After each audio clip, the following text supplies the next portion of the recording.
So, this episode is about getting your idea moving, getting your concept off the ground. Most people are too lazy to actually make their dreams happen. Getting your product or getting your idea off the ground means you're going to have to do some hard work. If you ask most people how they're going to be rich, they'll tell you either they're going to win the lottery or they're going to get some kind of an inheritance. And the truth is, people don't say, hey, I'm going to work for the next 5 to 10 years. I'm going to work my ass off and I am going to make my dreams come true. And that's the first thing you need to do to get your idea moving.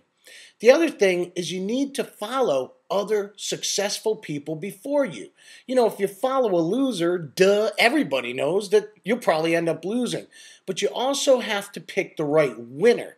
And that means picking an idea person, somebody who doesn't just understand creating a concept, but somebody who understands how to market a concept. I believe that you can learn a lot more from successful people's failures than you can even from their successes. And that's why I like to look at both sides of the coin. When I follow somebody who's successful, I want to see what they've done that made their success happen, but I also want to see how they failed along the way, because you can learn then what to avoid and also what lessons you may need to turn your business into a success. One of the people that I've followed who I think is perhaps one of the greatest idea men of all time is Thomas Edison. Now, most people think of Thomas Edison as, the guy who invented the light bulb. And this is true. But what you have to understand is when Edison invented the light bulb, there was no way to market it because people didn't have electricity in their homes. So Edison invented the first electric power company. And he started by servicing a small area in New York City. I think it was about 50, 60 homes and businesses. Most of it was through street lights and serving the city of New York. But the point is, he started that market. And then he started to spread it out across the country, little by little. Because Edison knew that nobody was going to buy his electric bulb if there was no way to run it.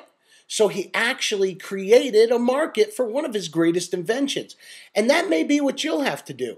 I mean, if your idea is so unique and just so out of the box, there may not be a market for it in the very beginning. So you're going to have to create your own market. That's what real entrepreneurs do. That's what idea people do. So it's important to understand that you have got to have vision. Because even if your idea doesn't exist in any way, shape, or form, you may be able to create a market for it. And someday it may be a market that brings in all kinds of other competitors. And that's really the key. You can't just say, oh, well, my idea is so unique that, there's no way I'm ever going to create a market for it. There's no way I'm ever going to get it off the ground, because that's not true. The greatest ideas are the ones that have no market, because that means you have no competition, and that means nobody else has thought of it before. So you need to look at your idea from the bottom up. You need to first decide, is there already a market for my idea? What makes it so unique? If there is no market, can I create one? Is there an interest out there? And how would I go about doing it?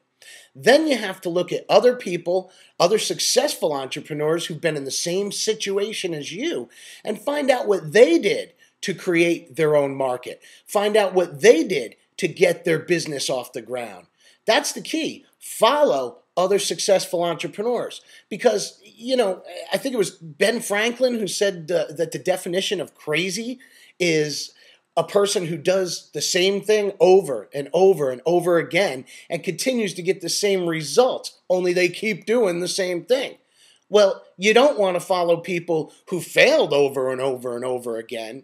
And certainly, you can't just follow people who maybe inherited a fortune or just kind of stepped into their great idea and never really had to work for it.